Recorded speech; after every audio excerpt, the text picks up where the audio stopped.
Welcome back to my channel, everybody. I'm Megan Fox. This is Megan Fox Investigates, and I do have breaking news from the Laura Owens scandal in Maricopa County. That's right. I've got my hands on a subpoena that I bet you want to see, and we're going to talk all about it right here, right now.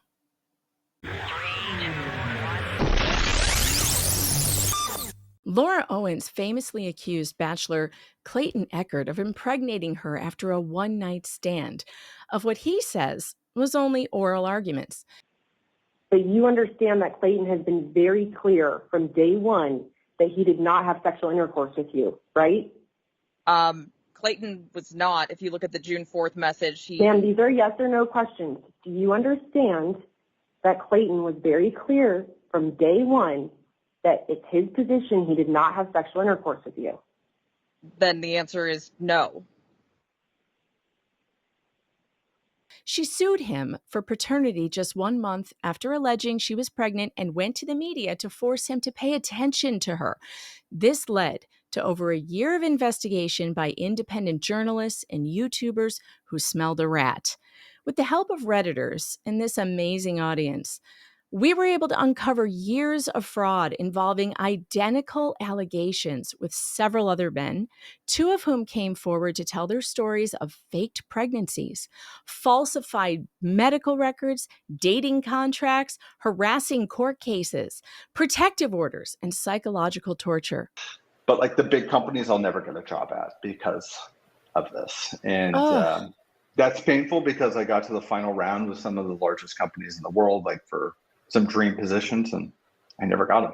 And it was really, really difficult. Like I used to cry quite a bit, and I don't want to cry here, but like I used to think like my life was ruined because of it. And luckily I've come out of that, but it still affects me to this day. It's like applying for jobs. When I do get a new job, I still like hold my breath, like until the background check clears. And I'm like, oh my God, please just get through this.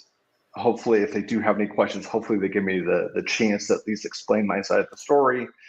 But a lot of the times they're not going to take the corporate risk, and they just say like, hey, we're passing on you, which I don't blame them. But it's just sad that I have to deal with that. Ms. Owens, this is not the first time that you've made allegations that you're pregnant with twins within the last 2 years, correct? That is incorrect. Okay. So I would ask the court to take judicial notice, Your Honor, of the civil matter involving Mr. Greg Gillespie, who is present in the courtroom today. So I am trying to prove offenses, and I believe that this individual continues to do this in court, and that is why I've tried to draw parallels with the other cases, because she's done this multiple times, and I believe that she'll continue to do it. So I am trying to.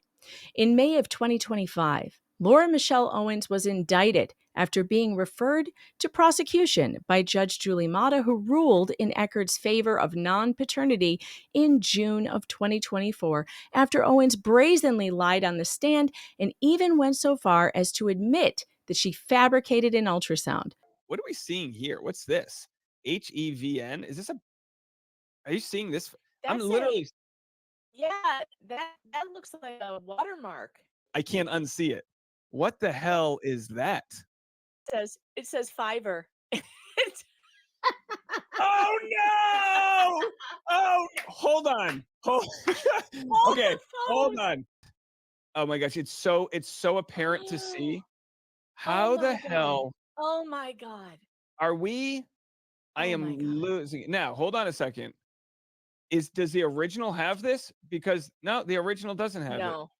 The original doesn't have this. So this right here. Paid someone on Fiverr to Photoshop a sonogram. This image. Oh my God. So That's let's it. go back. That's it. That's what it is. Do you have any prior testimony that you'd like to correct at this time? I do not. Her lawyer's like, you gulp. I want to make sure that you're clear-headed, and obviously it's your position that you are pregnant with alleged twins, correct? 100%, yes, correct. And you admitted in your deposition to altering this picture on the Adobe Acrobat program at your house, right? Correct. During the deposition, you testified that the date listed here of July 7th of 2023 was correct and hadn't been edited by you, right? Correct. But you later admit that you lied about this July 7th ultrasound date, right? Correct. And you executed an affidavit on April 16th of 2024 claiming the correct date for this already doctored ultrasound was actually July 2nd of 2023, correct? Correct. So I want to get this straight, Ms. Owens. You initially claimed you had an ultrasound at Planned Parenthood on July 7th, which you doctored to say it was from Smile, right? Correct. Then the story changes again, and you claim that the ultrasound image should actually be dated July 2nd of 2023, right? Correct. So you changed the date on the ultrasound from July 2nd to July 7th, correct? Correct. And you utilized this altered or fake ultrasound to try to convince Mr. Echard and the court and the media that you were pregnant with Mr. Echard's twins. This was never submitted to the court. You're aware that Planned Parenthood has no record of an ultrasound for you, correct? Under my real name, yes, and more. And again, we've established you didn't provide our office with the name of that you allegedly went to Planned Parenthood under, correct? Correct. All those lies, they finally caught up to her, and she is now facing seven felonies in the state of Arizona for perjury, tampering with evidence, falsifying documents, all kinds of things. I mean, there could be more coming. There could be more charges. There was a grand jury on April 30th. The grand jury found probable cause to indict her on all 7 of these felonies, including a Class 2 felony that comes with substantial prison time if convicted. Laura Owens has made a public statement that she is going to fight these charges all the way to the end. And so we expect there to be a new trial coming up. But the one thing we didn't know that we couldn't prove beyond a reasonable doubt was how she kept peeing positive on pregnancy tests until now. So Laura Owens was always able to pee positive with an HCG number, and she was also able to pass blood tests with HCG, albeit very low. But there was HCG, the pregnancy hormone, in her system, and we couldn't figure out how. We had our theories. She works with horses. Horse urine has HCG in it. She could have been taking weight loss drugs or other kinds of pharmaceuticals that would increase your HCG level. But all we had were guesses until now. And I know you've all been waiting to see what it is that I have. I do have a subpoena from Maricopa County to a clinic that gives injections for HCG and other weight loss drugs. And they were subpoenaed because the investigators in Maricopa County found the number of this clinic in one of Laura's devices with text messages between her and what they thought was the clinic ordering HCG injections to be delivered in an unmarked box.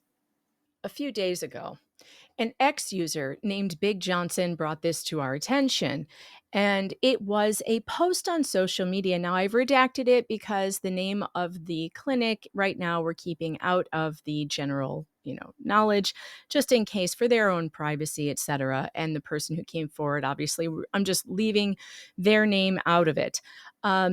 Because of the harassment, by the way, that Laura and her attorney will rain down on anyone who is investigating this story. So this post showed up on social media and it said, "We have detectives come to our office asking for records because she purchased HCG from someone that used our office number to communicate." So further digging got in touch with this source.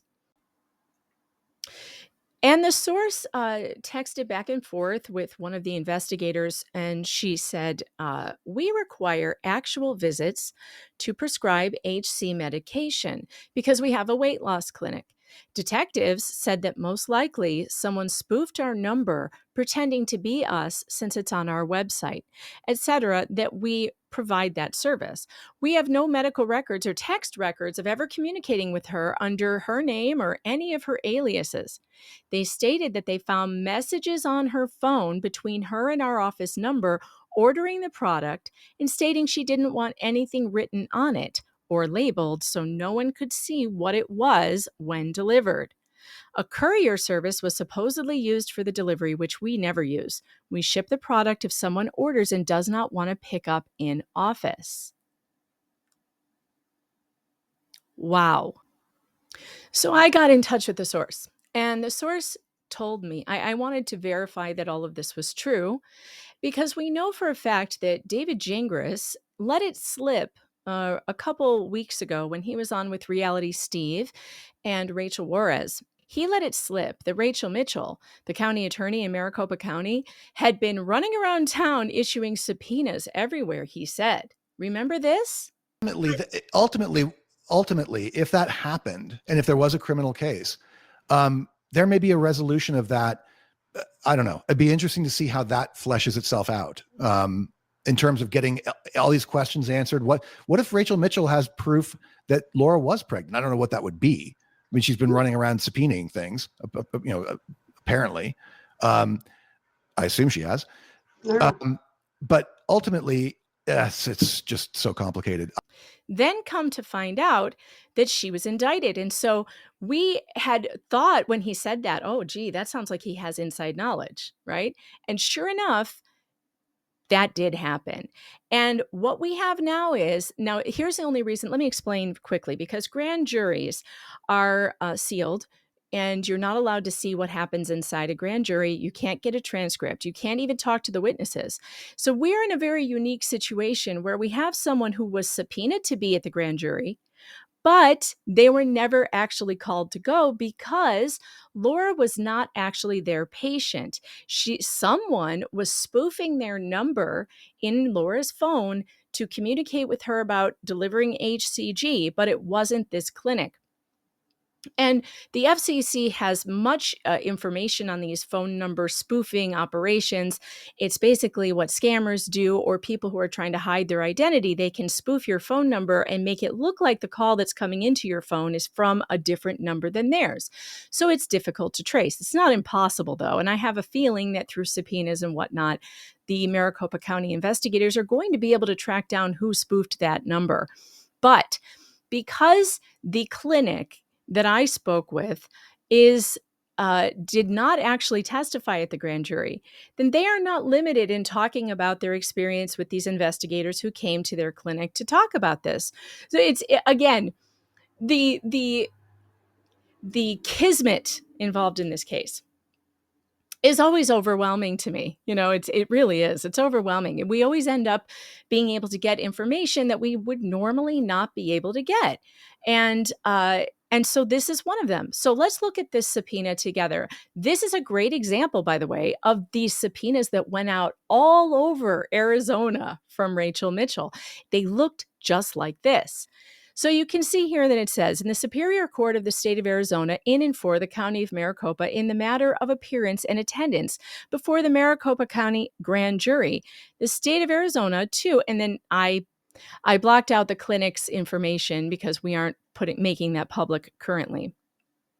It says, you are hereby commanded to appear before the Maricopa County Grand Jury, which will be in session in the above entitled court by coming to the address in Arizona on April 30th, 2025 at 1 p.m. So now we know the date of the grand jury that convened.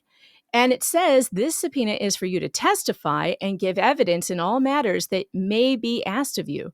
You are to remain until excused by the grand jury and to bring with you the complete name of the suspect, Laura Owens, aka Emily Laura Wilson.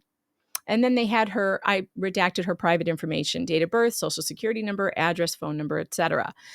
Then they're requesting the information requested, all medical records, including ultrasounds, sonograms, and any correspondence related to Laura Owens or the alias Emily Laura Wilson at the same date of birth. So this is what leads me to believe that this is a generic subpoena that was sent out everywhere to all the doctor's offices. So probably Dr. Higley, Dr. McCool, any doctor that she mentioned that were in her records, they probably all got subpoenaed to go to the grand jury and talk about it. I would imagine that Higley was put in front of the grand jury to say, did you ever see this person? And of course, Dr. Higley is going to say no. She made appointments, but never showed up. And you actually had an appointment scheduled with Dr. McCool, who you've claimed is your high-risk perinatologist, for July 24th of 2023, right? Right, that I canceled days prior. Okay, so you canceled that appointment. Days prior. Then you rescheduled it to August 7th, right? Yes, if that's the date that I did. So wouldn't you agree with me that for someone who has had miscarriages in the past and who has an alleged high-risk pregnancy, it would be prudent to attend an in-person appointment shortly after passing 2 sacs? Well, that's why I asked the doctors online. Ms. Owens, these are yes or no questions. I see you're looking at your attorney, but you need to look at the question for me. Okay, can you ask the question again? Wouldn't you agree that as someone who has a high-risk pregnancy that allegedly passed 2 sacs on July 23rd of 2023, it would have been important for you to see your high-risk perinatologist immediately after that happening? Well, that's why I that's why I immediately contacted telemedicine. It was at night. You contacted a telemed provider instead of attending the appointment with your high-risk perinatologist. It had already been canceled days prior. And you intentionally failed to attend those appointments because all of those appointments would have resulted in a medical record that stated you were not pregnant, right? Objection, argumentative. Then it says, all documents issued by the clinic pursuant to Arizona rules of evidence are to be certified using the attached certification document. Compliance may be made either on the specific date by delivery to the grand jury or any time prior to that date by delivering it to Detective Gabriel Gonzalez. Now, page 2 actually goes into how this is confidential information if you are testifying in front of the grand jury. But this clinic never did. So we were able to actually see this and have a conversation about it and talk to them about it.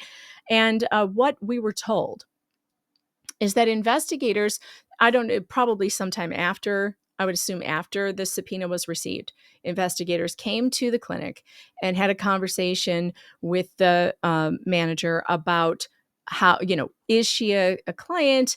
What records do you have? And it was discovered she was not a client and they had no records of this. And so they're assuming that someone spoofed their phone number and used it to make these transactions for HCG injections for Laura Owens. It is the smoking syringe of this case.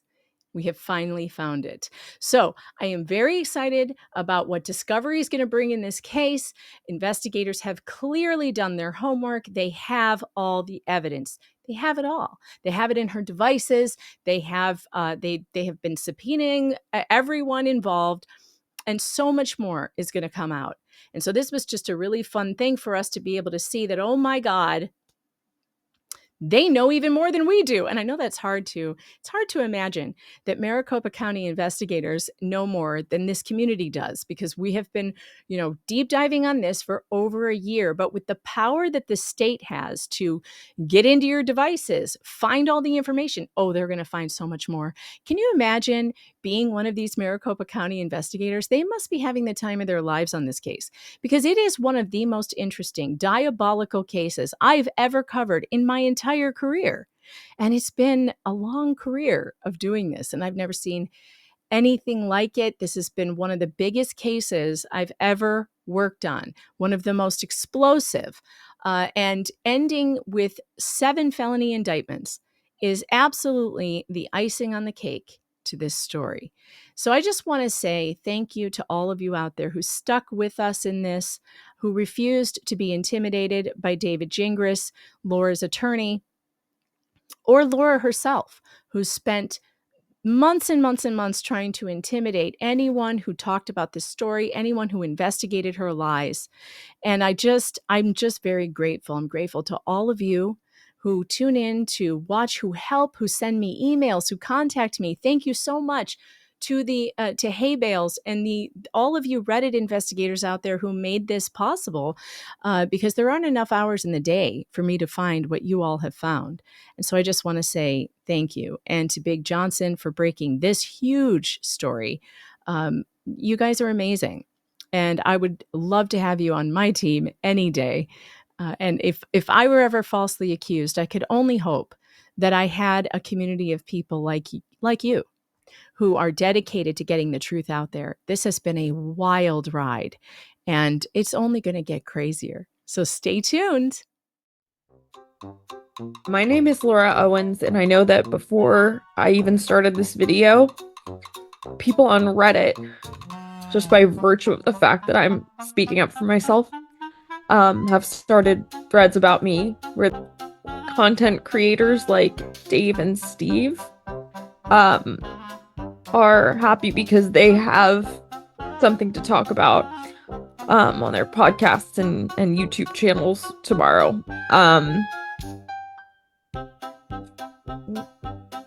What I have is what I feel like: no privacy anymore, no reputation, no name. And this is how it looks like if you've been cyberbullied, as I have, and mischaracterized for months since I became pregnant by The Bachelor. There were two men who I have restraining orders against, who contacted that Bachelor, who contacted content creators, and they decided that it was free game to talk about my past. They said that I had done this before, and in saying that I had done this before, they meant that I had been pregnant before, which I have. I've been pregnant twice before, which is something that I really didn't want to come out because I thought people would judge me for it. And people have already, I know they have. And I've been really, really harassed for it. I've been called every name in the book. Steve has called me a dumbass. Fucking moron. I've threatened him with defamation lawsuits. Nothing stops him.